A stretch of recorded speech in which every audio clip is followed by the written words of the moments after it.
welcome to Wednesday Hump Day edition of the SoReal Sports Podcast with your host, the CEO slash owner of SoReal Studios LLC, Lamar SoReal, and my partner in crime all the time, Reggie Walker. What's up? What's up, man? What you got on? I got the right shit on, man. I got the right stuff on. It is what it is. Football is back, and therefore, I need to dress accordingly. Like Jameis, baby. You gotta get ready for Jameis. Like heel. I told you what was gonna happen.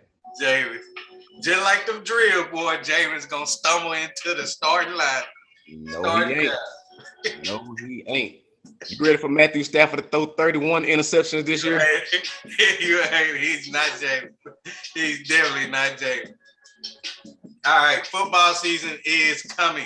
Tomorrow is the Hall of Fame game. We will be discussing that. Also, we'll be discussing the top 10 running backs in the NFL. But first, we need to discuss what happened in free agency. Since Monday, it's been a lot going on. There's a lot of moves that's been made. There's also been a lot of trades that's been going on. My Spurs, we picked up some. We dropped a lot. And, yeah, we can discuss it. That's exactly what we need to do. We need to discuss this now. So let's get started. All right, first one. Let's talk about the NBA and let's go over like all the free agency moves, because every team made a free agency move, including your team. Yeah, we ain't got to talk about my team. Yeah, we can talk about it.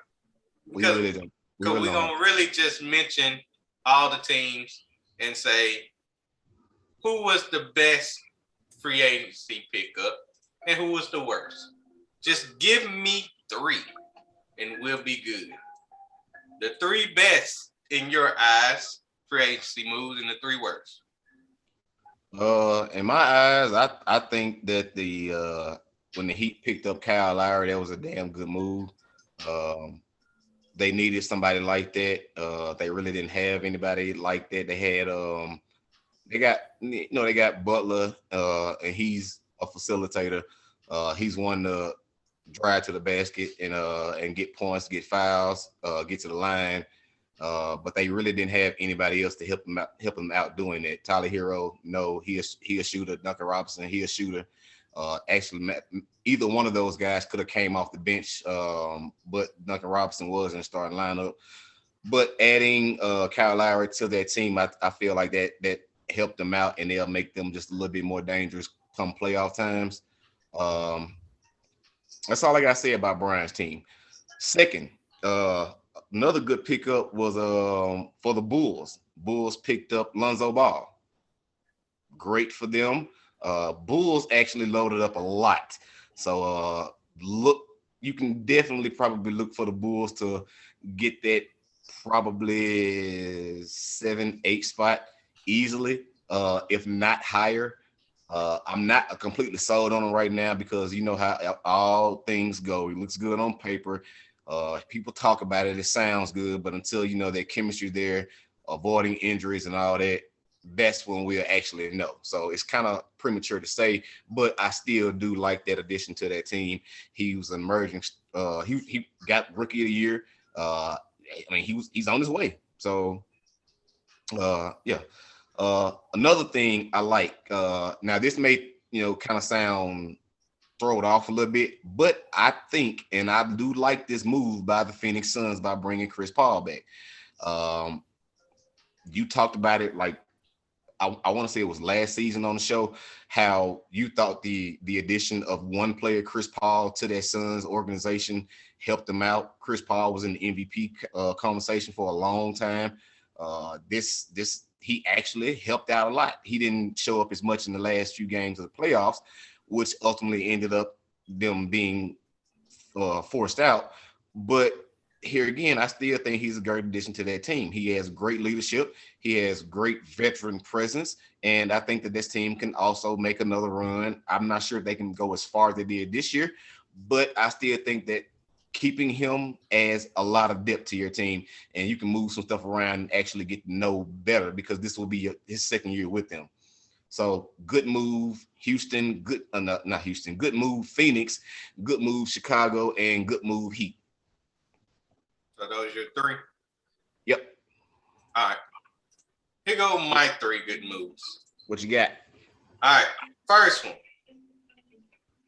Well, we can't even count that as a free agency move, but this is a good move to me, and it's small. And that's Patty Mills going to the Brooklyn Nets. I really think with him being a shooter, a playoff type shooter, because that's what they was missing in the playoffs. Joe Harris is not, he's never been in that environment before in his career. Patty Mills has plenty of times, and he will definitely step up during the playoffs in order for them to be able to get them threes that they need whenever they need them. Whenever KD's guarded, Harden's guarded, and Kyrie's guarded. So I feel like that move, picking up Patty Mills, was one of my favorites. Also, another one of my favorites you brought up, the fact that the Bulls got Lonzo Ball, but that's not the one I'm trying to talk about. They actually getting DeMar DeRozan. That's the one that I want to mention. That's big. That is big. They still was able to keep Vucevic. Now they got Vucevic. They got Zach LaVine, DeMar DeRozan, and Lonzo Ball. And not to mention that they still got Kobe White, who played really well last year. I think that team is not no damn 6 or 7. I honestly believe they can go top 4, to be honest with you. They can be a top 4 team next year. It's very bold. But we better watch out for them. And if they can keep learning marketing, that'd be a big move, man. That'll definitely be a big move. So I actually like that. The only reason I didn't say them higher than possibly 6 is because the depth of the bench. That's where you have to look at and take account into as well. So that's the only reason I didn't put them higher. But yeah, they definitely playoff bound in my eyes. They do got Caruso. So they do have Caruso. That was also a good pickup. Lost for the Lakers, but good pickup. Yeah. Last but not least, people don't look at this one as a good move, but I believe it's a good move. And that's PJ Tucker going to Miami Heat. I like that move. Now they add not only depth, but defense. Something they need to be strong about. And they won't have to rely on Jimmy Butler to be guarding their best player. Because you can't go with Duncan Robinson as guarding the best player. You got Bam, he can only guard big men. And then they just traded for Kyle Lowry, and he ain't known as a defensive player. So you have to go with some defense in there. And then they got Victor Oladipo, but he stay injured so much that you're not guaranteed to get that much from him. But PJ Tucker, I feel like that's a really good move for them. And he's a champion. So now he can bring that champion mindset back to a team who actually did go to the finals 2 years ago. Well, last year. But it'll be 2 years ago, starting next year. Yeah. So those are my 3. Now, as we done spoke about 3 good moves, now we got to discuss 3 bad moves. Reggie, give me 3 bad moves in the free agency so far. Okay. To counter what you just said, I was really unsure on that PJ Tucker move, so that's why I'm considering it a bad move. Wow. Here's why. Let's just say the Heat team with the addition of Kyle Lowry, the fact that they are definitely playoff bound. Let's just say they get to the playoffs and he's left guarding KD. He's stuck. He is stuck. So bad move defensively on that part. Not to mention he only signed a 2-year deal. So how long do they plan on keeping him around outside of those 2 years? I think that was, unless Milwaukee just pretty much lowballed him, I think that he should have probably just sat still because Milwaukee is still a contender and he fits well with the dynamic of that team. He loved everything about that team. His energy was just fanatic with that. Well, I mean, phenomenal with that team.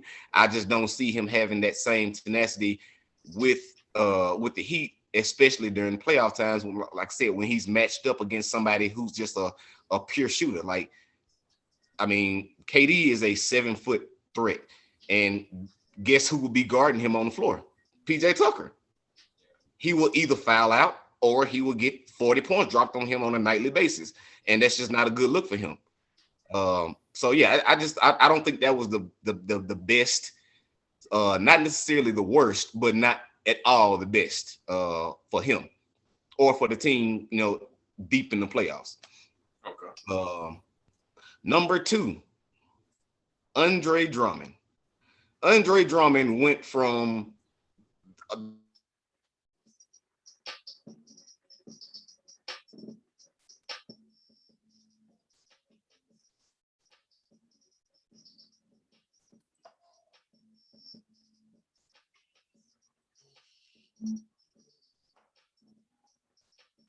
in my opinion, there's nothing else left for you. If you choose to sit behind Embiid, which is not that bad, but how is he going to be in the starting lineup versus coming off the bench?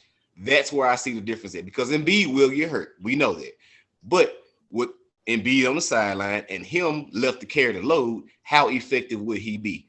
I don't think he would be that effective. This is a completely different team from what he has played with before. So I don't like that move. I don't like him being not able to do everything that he's fully capable of doing. And the fact that they will start him out on the bench, he's basically accepting a role player job, and he will play a role player's job until he has to step up. And when it's time for him to step up, he's still going to be focused on, well, I don't have the green light to do this. I still need to take this back seat on this. That's what I don't like about it. And we'll see that here again once we get closer towards playoffs. Third, and this was not a free agency move, but it definitely hurt the dynamic of that team. Zion Williamson is not happy. The fact that the Pelicans got rid of Lonzo Ball and virtually, like, they really didn't do anything to build around him. They made a couple of moves. I cannot lie about that. They did make a few moves, but I just don't think that those moves are enough to keep Zion completely 100% happy and grounded. His father has already expressed that he's unhappy. The fact that Brandon Ingram, Zoe, and Zion were their big three. Now that big three is destroyed. And now you just have Ingram, Zion, and some decent role players around him. That's not good enough to get you over the hump. That's not even good enough. They're still not even good enough to make the playoffs, in my opinion. They are not. So the loser in this situation would be the New Orleans Pelicans. They should have thought about this. They should have actually dug deep into their pockets and bought somebody over there who could actually help. I mean, they're plenty.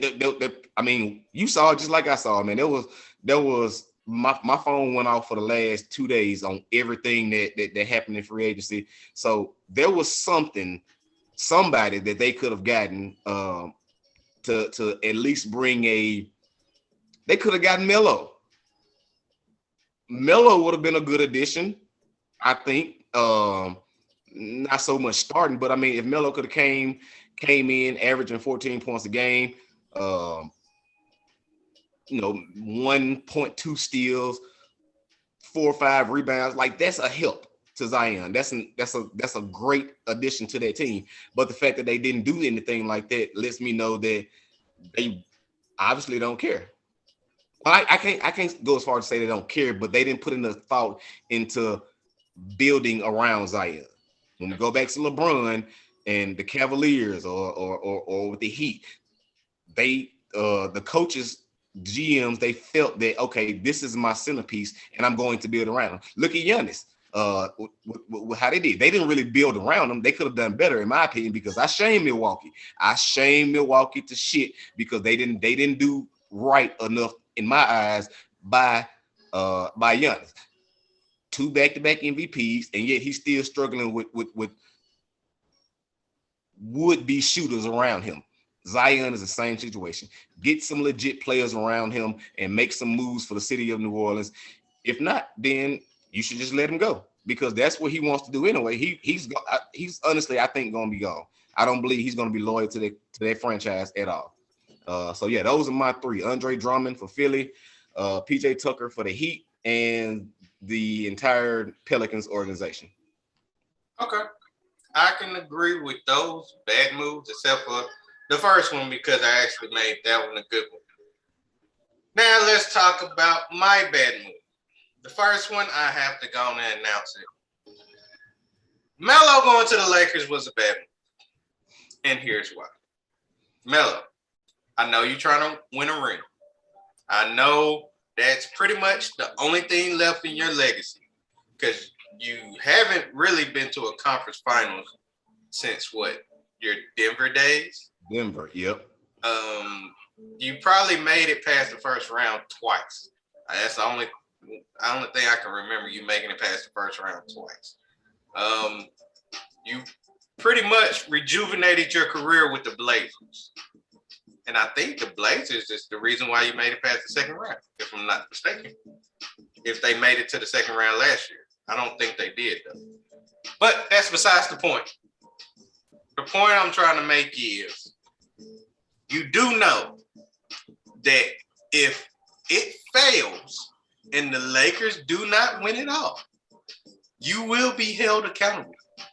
Not LeBron, not AD, but you.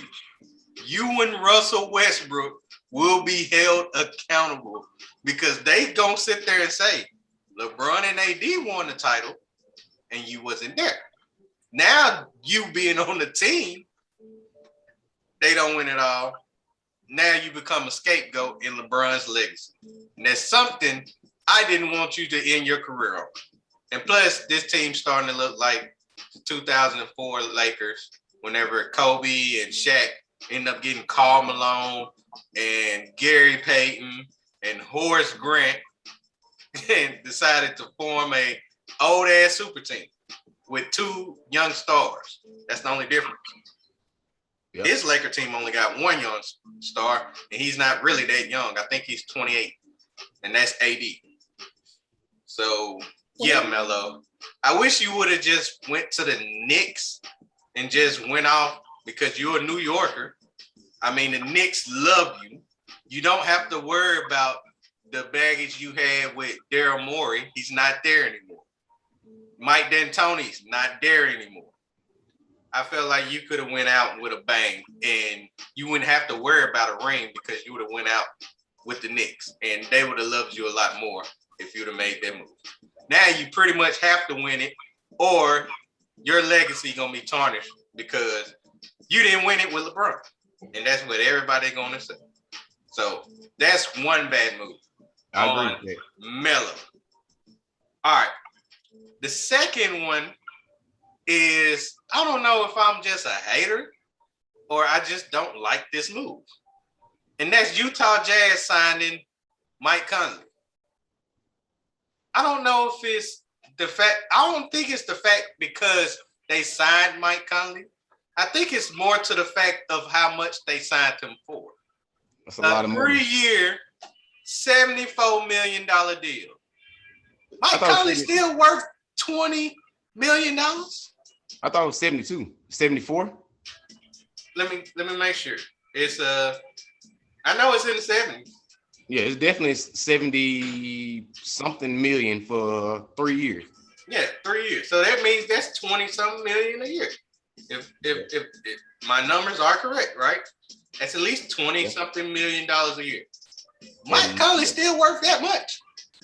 20, at least like 26 million a year. No. 72.5, so we're right there in the middle. Right there in the middle. Okay. 3 years, $72.5 million. Now, he's an important piece to the Jazz team, but I don't think he's an important piece to be costing $72 million for the next 3 years. A player that never stayed healthy ever since he got that big-ass contract with the Memphis Grizzlies. Haven't been healthy ever since. And now, you give this man at least $20 million for the next 3 years. Y'all don't, am I hating? Or does that make no sense to me? It's a little excessive. It is. I agree. It's a little excessive because like when you break it down, it's a little under 25 million a year. So yeah, that's pretty excessive, but it could work out. I mean, it could work out for what? A second round appearance? Second round exit? Definitely no. They can make it past second round. I think as long as Mitchell is healthy as well. But are you guaranteed to have him healthy? He haven't proven it since Memphis.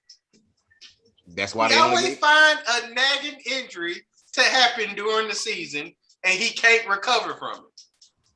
That's true.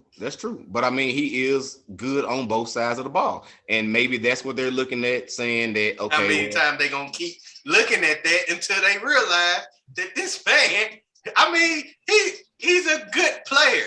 Yeah, no hate about that. He's a damn good player, but he's not $25 million a year. He is not. I can see your point. He is not worth 25. I disagree with the amount. It was a little excessive. I agree with that, but I mean, it's only 3 years. Speaking of excessive, this last one is the reason why I'm picking this one as a bad one because of it being excessive. Let's talk about Evan Fournier getting signed with the Knicks for $78 million in 4 years. This man almost got $20 million per year. Evan Fournier. Reggie, I know you can talk about Evan Fournier. How great is Evan Fournier? Did he help out at all for your Boston Celtics last year? He was in the fucking way. That's what he was. He was in the damn way. I mean, come on, Knicks. You could have. Oh my goodness. I mean, you did use some of that money for Derrick Rose. He got paid more than Derrick Rose, to be honest with you. He got paid more than Derrick Rose. Derrick Rose got a 3-year, $43 million deal. Evan Fournier got 4 years, $78. Now, this is worse than Mike Conley. I'm going to be honest with you. This is worse than Mike Conley. All Evan Fournier is a very good three-point shooter, but he's not consistent when it comes to the three-point shot. That's all. He's a good three-point shooter, just not consistent enough.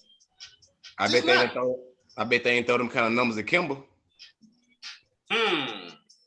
They didn't, because last time I checked, Kimber barely got 10. Wow. I think it was around 8 and 9 million. That's terrible. And Kimber's better. Because they bought him out for a 2-year, $74 million deal. And then he ended up going to the Knicks and making less money than this dude right here. Oh my goodness. How did he get paid that much? Knicks lost. Yeah, Knicks lost. I can agree with that. But wow. They gotta pay Randall though. And Rose came back. So they gotta pay both of them. I'm letting you know right now, if this dude don't average at least 18 points per game, it's the worst. The worst free agency pick. Probably in a decade. And I have seen some pretty bad free agency pickups in the last decade. That was terrible. LaMarcus Aldridge was pretty bad. Oh, when we got him, Yeah, it was pretty and bad. he at least led us to a conference finals. Well, yeah.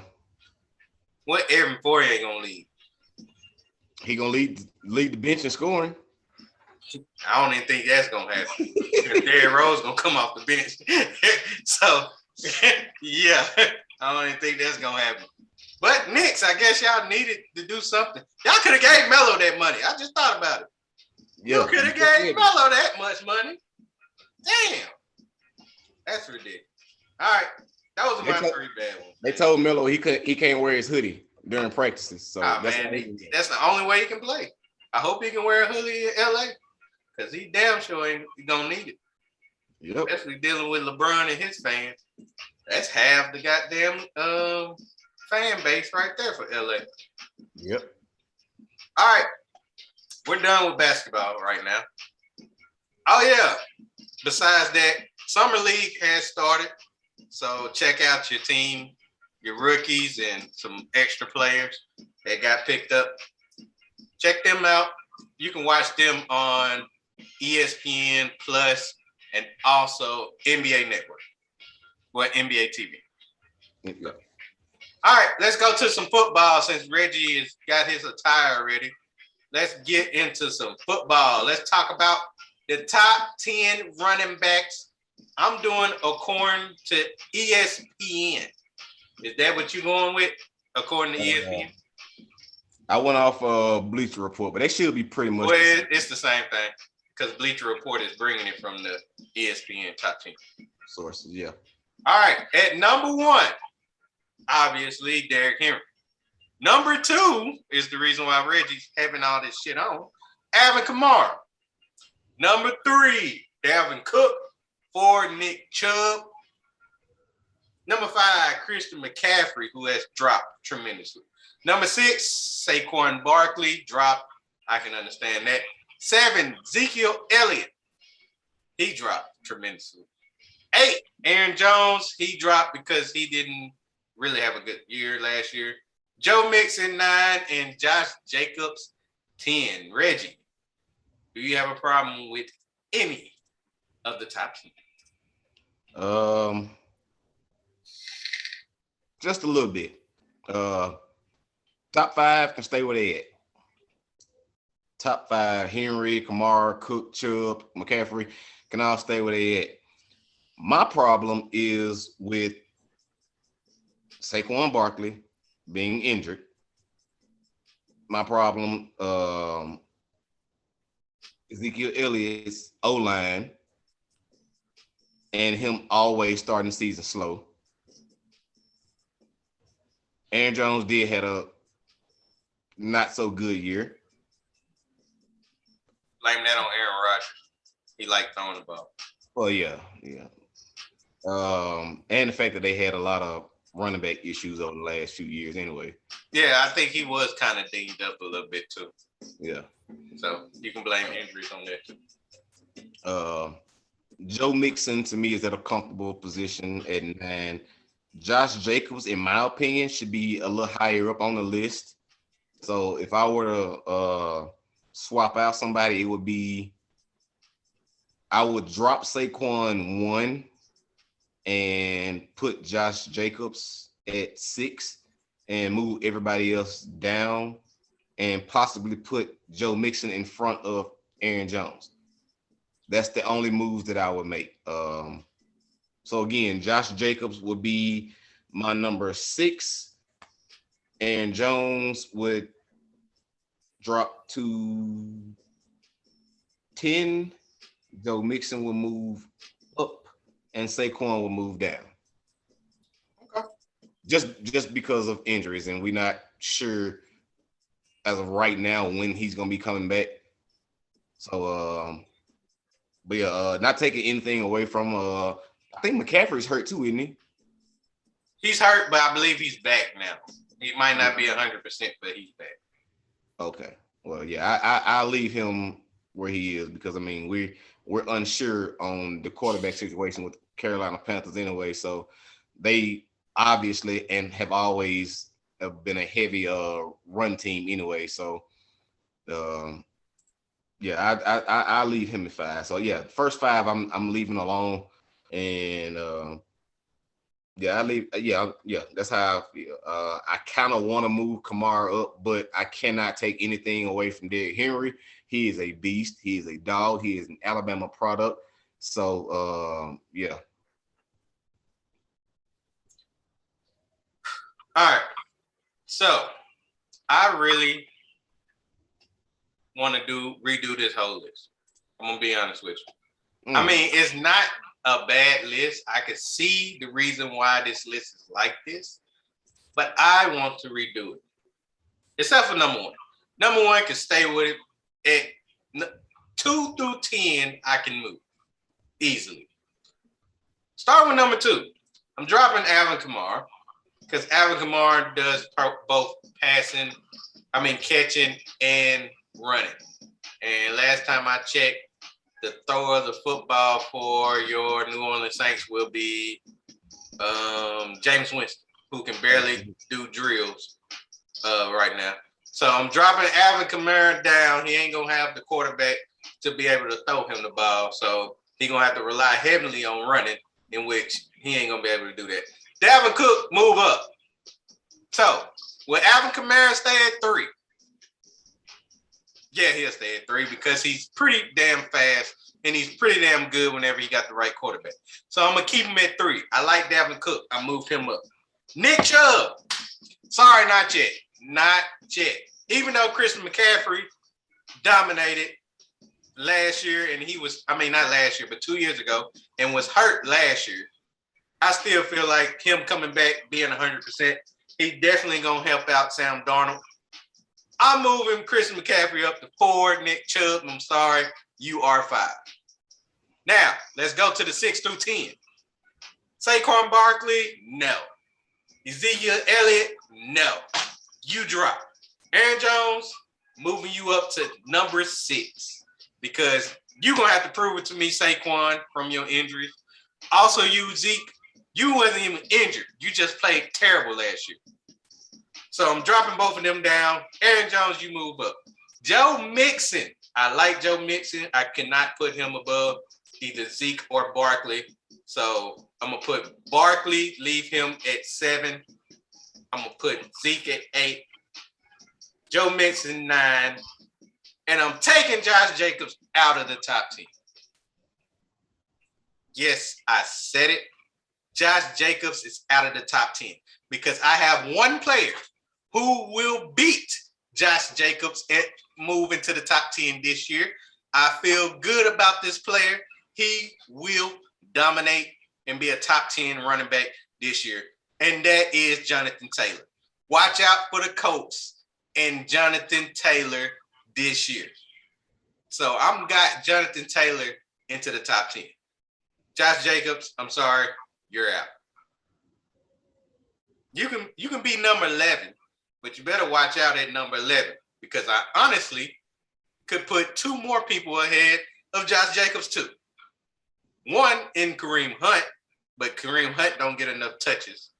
And 2, J.K. Dobbins, because J.K. Dobbins will finally be the number 1 running back for the Baltimore Ravens. But I'm not going to do that. I'm going to leave you at 11. But you definitely not top 10. So that's my list. I got Henry, Cook, Kamara, McCaffrey, Chubb, Jones, Barkley, Elliott, Mixon, and Jonathan Taylor. That was my top 10. Yep. It's pitiful. No, that hurt you. That hurt you. It's pitiful. No, it hurt deep, didn't it? Oh, it hurt some souls. Let's say. Oh, hurt some souls right there. Oh, okay. You just didn't want 2 Alabama running backs on the top 10. It's okay. I understand it. I get it. Yeah, you're right. No, you're not right. I just don't believe. I believe Jonathan Taylor will have a better year. I really do. Can we get a shot bet on that? Yeah, we can get a shot bet. Jonathan Taylor will have more rushing yards. No. All purpose. All purpose? All purpose. Oh, if you give me all purpose, hell yeah. Hell yeah. Yeah, Jonathan Taylor gonna snap. Yeah. Phillip Rivers coming back, ain't he? I hope so. There you go. That's all you need. I hope so. That's all you need. Whoever this Jacob Eason dude, trash, man. Can you please get him off the damn field? God, this man is garbage. I hope they do something because they can't risk losing any games, especially in that division. Especially that division is up for grabs, to be honest with you. All right. You Titans. Titans ain't in that division. Yeah, they are. So you saying the Jaguars have a chance? It depends. Nah, their defense ain't gonna be good enough, so no. Okay. So it's really not a toss-up. It's really just the Titans. Right. Because Houston is out of it. Yeah, Houston's out. Jacksonville's out. Yeah, it's pretty much tight. It's pretty much tight. You can't really lose. You can't really lose no games early because the Titans gonna dominate the first half of the year. Oh yeah, I agree. All right. Before we go, we have a Hall of Fame game. Football tomorrow, and I really don't want to make a prediction on this, but we're gonna have to. It's between the Dallas Cowboys and the Pittsburgh Steelers. Reggie, who you got? Even though this game doesn't matter, I just want you to pick a winner. I'm picking the Steelers because I'm not picking the Cowboys. Fair. That's it. That's it. I have no other justification behind it. I'm just not picking the Cowboys. Okay. Oh, would Dak play? Is Dak gonna play? I heard that Dak. It don't fucking matter. I'm not picking the Cowboys. Dak ain't even traveling, so I doubt if he play. Also, BABB probably won't play either. So give me. Can they both lose? Is there possible? They can tie. Okay, it'll be a tie. Score of 3-3 in the game. That's fucked up. They have a total of 6 turnovers together. Combined. 6 turnovers, 3-3 tie in overtime. One of the worst Hall of Fame games in NFL history. My prediction. You are fucking disrespectful. That's terrible. Yes, Reggie. I love that. That's a great prediction. That's probably one of my best takes in history. A 3-3 tie in overtime ball game. We're gonna edit all of that out. We not airing none of that. No, I don't want neither one of these teams to win. I don't even care that it doesn't count. I just don't want neither of these teams to win. But I am rooting for somebody though. I'm definitely rooting for somebody. He's a former The Ohio State quarterback, Dwayne Haskins. I hope he have a good game. But he won't play long because they're going to bring in Mason Rudolph. And that's when it's going to all just fail. That's what I'm hoping for. All right. Reggie, you can go to your segment. I got everything I want to say out. Now you can have the floor. All right. Let me take a sip of this right quick because I was kind of mixed on what I want to do. Do what you want to do. I kind of still think I'm gonna do exactly what I wanted to do, and that's I'm gonna share time on both. One's gonna be sports related, and the other is not. But I won't take up too much of your time. The first thing I will say is not sports related. This one is the heartfelt disappointment that I felt in watching the Versus battle last night. I felt as if Dipset let me down. They completely let me down. The Locks, they came, performed, they did their fucking thing. I'm disappointed in Dipset. Every song that they played besides 2, maybe 3, were actually bangers. Like other than that, like you really should have probably went to your mixtape days and you would have had a chance. Other than that, you probably wouldn't even have a chance still. But like expected a lot more. I'm a big Joel Santana fan. When that whole diplomatic era was going on, I was all for it, tuned in. I even went out and bought bait that I couldn't fucking afford. I was buying Bathing Ape hoodies. I was rocking these Vizus. Just like I was so tuned into them. And then with the music they was putting out, it was like, yeah, I can rock this some fly ass shit. Like I like this. This is what's up. This is what's up. Not knowing or realizing, because I wasn't really just on the locks like that at the time, because I was in between screw music, which was big at the time as well.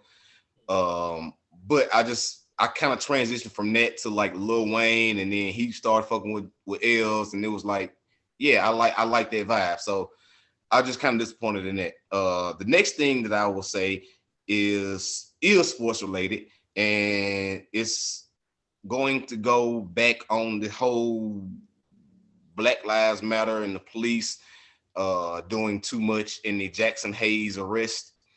That was excessive. I feel like it was definitely excessive. Now, we didn't see the entire video. I'm not sure if you even saw any of it, but yeah, so it looks like, from what we could see, from what I've seen and read so far, it looks like he was trying to enter a home. Not sure if it was his girlfriend's, whoever home it was to be, but he was attacked by 3 officers. He also was tased in the chest, hip, and butt while on the ground.